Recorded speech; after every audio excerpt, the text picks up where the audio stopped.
Floofy Beauty. Well, hello there.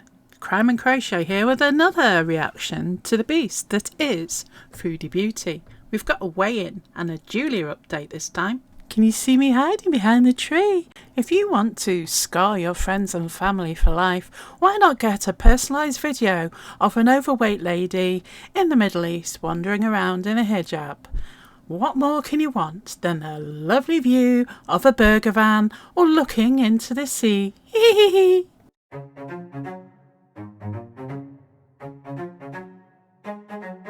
November 14th. 300 grams, that's all you've lost.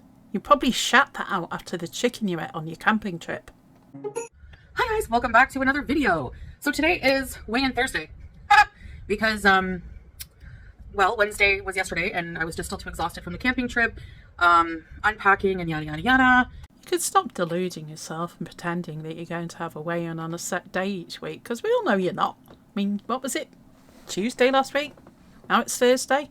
And you're blaming your lovely romantic trip away to the campsite that looked like it would have been rejected as a location for Gitmo Bay on grounds of human rights violations or something. And so, yeah, that's that. I'm kind of sore, like sleeping on the sofa, sleeping on the ground, you know, did a toll kind of on my sciatica, but I'm feeling a lot better today. My God, love. If Salah loves you that much that he takes you to that poop hole to celebrate your second wedding anniversary, oh my God, if my husband took me to somewhere like that for our anniversary, I'd be divorcing him. I slept so good in our bed. We have a really comfortable bed really comfortable mattress from IKEA, and it's just like sleeping on a cloud, and I love it. So anyway, there's no place like home, right? There's no bed like your own bed. Your bed could literally be a piece of cardboard, but because it's your bed, you love it. I don't know. Not gonna lie, I'm all about a comfortable bed myself, but dang, that, oh my gosh. I just don't understand how somebody who supposedly loves you could take you to that hellhole in the middle of a desert. What the heck? What is he on? What are you on? Where's your hole in the desert? Anyway, the human brain is weird. So, as you saw from my weigh-in, I think I'm up a little bit from last week. I'll post last week's weigh-in here as well. So, I mean, I am not surprised because I've been on and off, you know. I mean, yeah, you actually lost 300 grams. 300 grams you could lose going for a good poo, could you not? Mostly going over my calories a little bit each day. Not too bad. That's why there's not like a huge gain or anything like that. Just been about the same. I've been doing kind of the same. Doing the same, eh? Sleeping in the middle of a desert on the hard, cold ground kind of makes it a bit difficult to order takeout, I suppose. So, yeah, it's a wonder you didn't gain. Not. You know? So, yeah. And I haven't been doing the treadmill. I haven't been just really on track as much as, you know, I'd like to. But I'm going to keep doing this hamster wheel every week until until it sticks. That's actually quite a good analogy you came out with there. Hamster wheel, yeah, because hamsters just sort of like run and run and run and run on the wheel and never get anywhere, which is kind of like your weight loss journeys, because you never get anywhere. And what I'm really just focusing on, like I've said before, is just counting calories. And yeah, I know I saw a comment, somebody saying, no offense, but what you're doing isn't working. Of course it isn't working what you're doing, because anybody with eyeballs can see that. I've literally done everything short of surgery, and you know, like, it's not the method that's not working, it's just that I'm not sticking to it, basically. So you know you never stick to it, yet you keep doing these things and then expecting to get a different result. Weird. For me, I think the most realistic thing to start at in repairing my relationship with food, I'm not aiming for a crash diet. Like I've said before, you know, I'm trying to just repair my relationship with food to start. But as I and many other people have said, you're not sticking to it. You're not going to do this. You need to get some professional help to get you back on track. Not that you're ever on it, but you need to go and get some proper dietary advice from somewhere that isn't TikTok. And I do still have some notes. Actually, I found an old notebook of when I was seeing a therapist who was very big on intuitive eating and repairing people's relationships with food. She's worked with a lot of people with binge eating disorder, and so she worked with me for a little while, and I found the notes from that. So Be honest with yourself. Be honest with us. How many sessions did you actually attend? And did it actually make any difference? Did you make any changes in your life? I think I can answer that. Nope. basically, I looked them over, and that's, and I, along the lines, it was along the lines of, hi baby, we're gonna get to your update soon. Yes, we are. So basically the information was along the lines of, if you've read, Brain Over Binge, The Binge Code, that kind of idea. And these are books from people who've had binge eating disorder and have overcome it somehow. So somehow, but you've got no clue, because did you actually read the books? And how they've overcome it, basically. And I need to reread those books again. No shit, Sherlock. You do need to read them again. I've read them, a couple of times, and a lot of it just really resonated with how I feel, what I've gone through. So yeah, those are really good books to read if you have binge eating disorder. That therapist with the intuitive eating one, I think, was the one that I clicked with the most. If I had a binge eating disorder, I'd be looking to people who'd read a book and it had changed their life, but I certainly wouldn't be looking to you for advice. Sorry. We went over a bit, starting, you go over the history of your life, but in regards to your relationship with food and how maybe food noise developed over time, food anxieties, negative feelings about foods, and they just never made me feel, guilty, or I don't know, they just made me feel really safe to talk about those things in a way. But maybe they should have tried to make you feel guilty, because it's obvious that the softly approach didn't work with you. Yeah, it was, those sessions were good. But then again, no matter what therapy you do, you can figure out why you have this problem. You can figure out where this disorder develops. You can figure out all these things, but you have to still apply yourself, right? These are just tools. You have to apply them. And, well, you can certainly talk the talk, I'll give you that, but you've got to also walk the walk. And it's more of a waddle. A tool without proper use is useless. It's, doesn't do anything. So, I know these things, and most, people with obesity or eating disorders know these things. It's just that, it's just very, very hard to do, and I haven't been fully successful yet. So, or successful at all. So I've just realised that my eye rolling doesn't pick up on the mic, but yeah, you've not really been very successful at all, have you, darling? Nope, not one bit. Oh, I'm going to keep doing this hamster wheel, this cycle, whatever you want to call it, and make fun of whatever. I'm going to keep doing it every week until the consistency grows. I don't think I'm going to hold my breath waiting for that one. I think I go blue. I'm probably keel over. So, that's the approach I'm taking. Everyone has a different approach to, how they want to lose weight, everyone has a different problem. Not every overweight person has a binge eating disorder. So they need to, tackle their problem with weight from a different angle. It makes sense, Yeah, you say that, but you just keep doing what other people are doing that you've seen online, and not actually getting a personal prescribed course of what you need to do, Like I always say, that's what I mean when I say there's not one size fits all. And yeah, so that's the update with my weight. Pretty much the same old shit.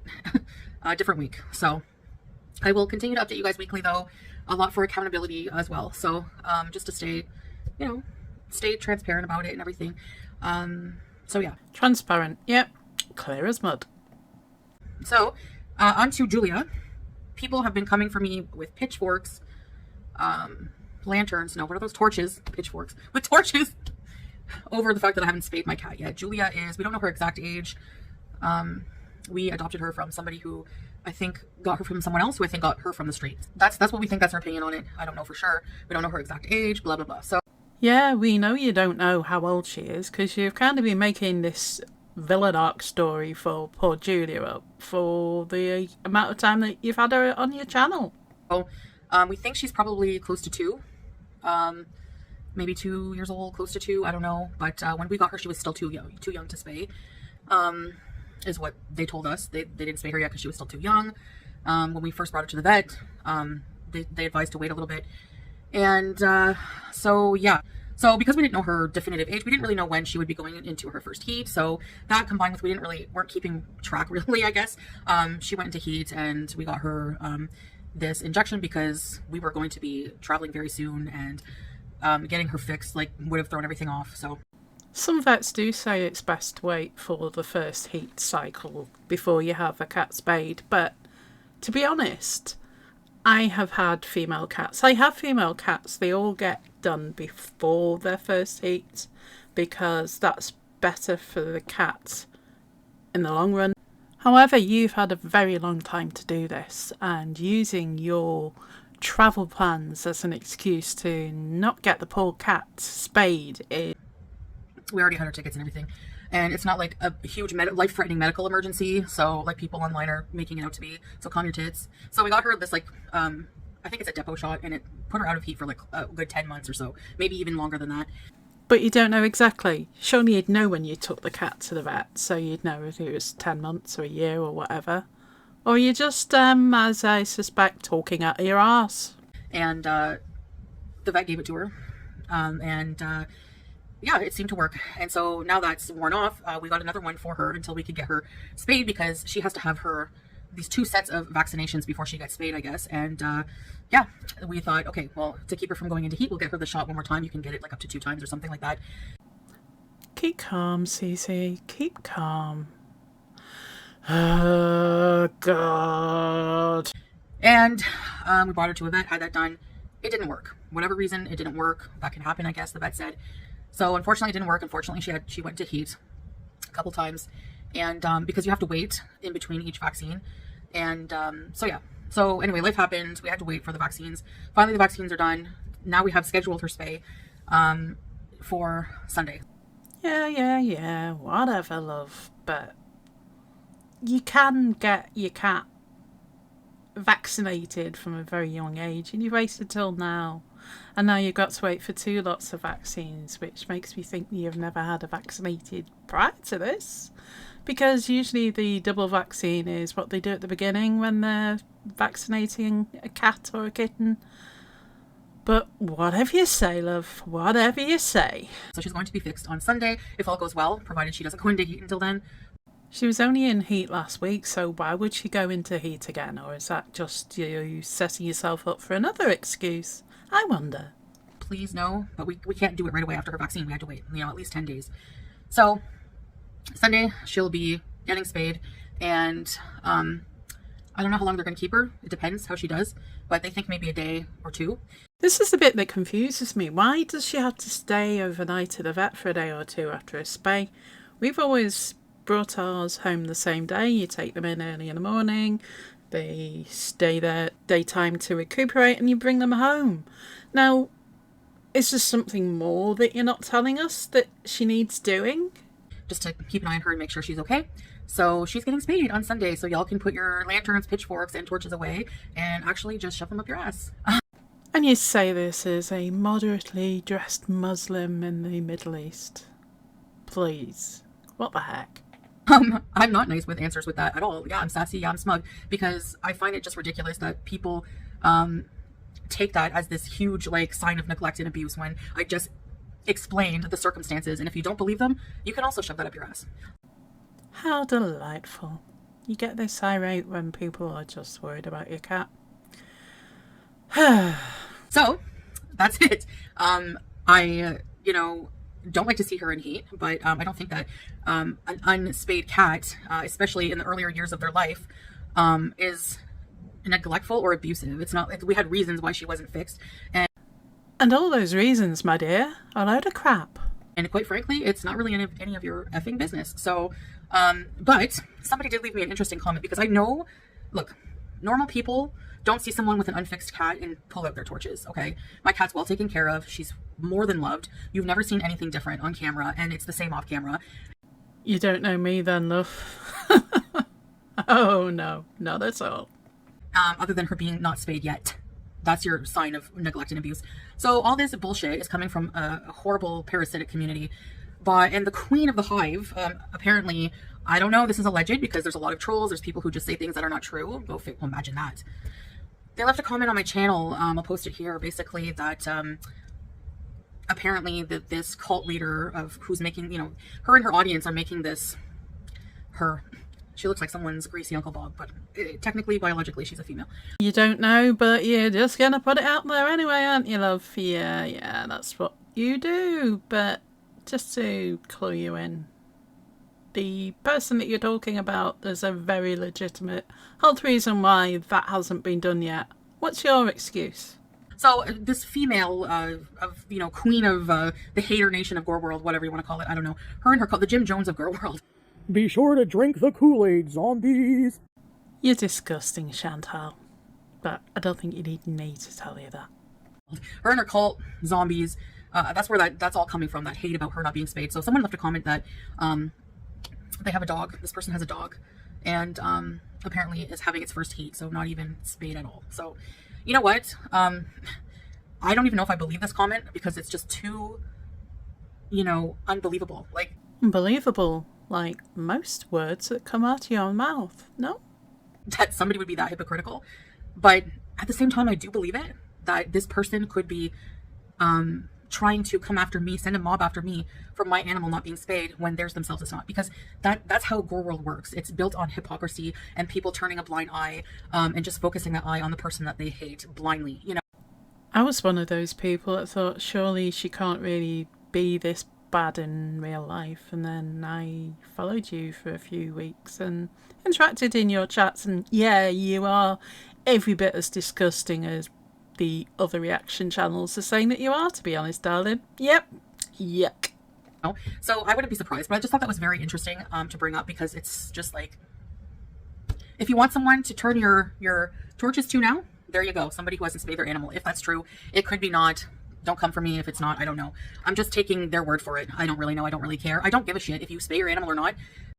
Lovely language yet again for a lady wearing a hijab, but yeah, if you really don't care, why are you still going on about it? You got nothing else to say?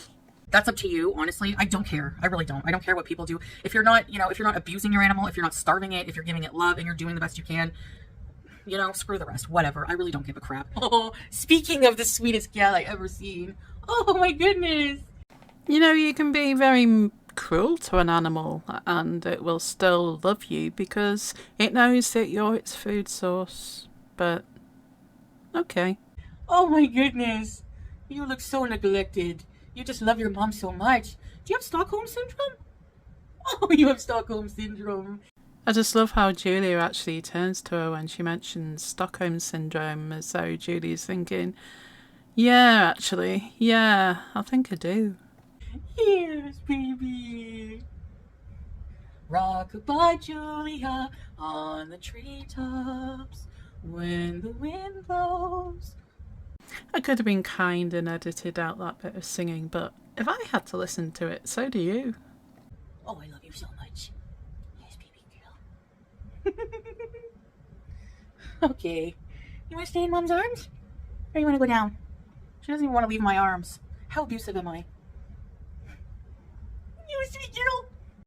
By the amount of tails thrashing around, I wouldn't be asking that question, to be honest, because she doesn't actually seem to be enjoying being held that much. Here you go, baby. Sweet baby. Okay, go sleep on the donation bag. We have a big garbage bag of clothes we're donating. Every so often we go through the closets and do that. Though these ones are mostly Salah's, but she likes to sleep on it. I know people call you out about the sleeping on plastic bags thing, but, I've had cats that liked plastic bags, and even my mum had a cat that liked sleeping on a plastic bag on the sofa, but she was always supervised. I bet you don't supervise her all the time when she's on the bag, do you? Aww. Anyway, so that's the update on Julia. She's getting spayed. That's it. I'm not talking about the friggin' cat anymore. Like many have said before me, if you want us to stop talking about the cat, get the cat spayed, we stop talking about her. Okay? Deal? Oh, sorry to call you a friggin' cat. I shouldn't have ever even addressed these stupid things. Like, I don't know why I do. I give these people life, honestly. Like, seriously. Anyway. She'll finally be spayed. So, end of the drama there. You call it drama, but you could have actually put an end to this drama months, maybe a year, maybe getting on for 2 years ago and just got her spayed. Anyways, thank you for listening to my updates. I'll see you next week. I'll resume on Wednesday. I'll be a day short of my weigh-in. Screw the weigh-in Wednesday. Who cares about the friggin' alliteration? You know what? Let's just make it Thursday. Exactly 1 week. So, see you next week. Bye, guys. Thank you for listening. Well, time for me to say goodbye too. Bye.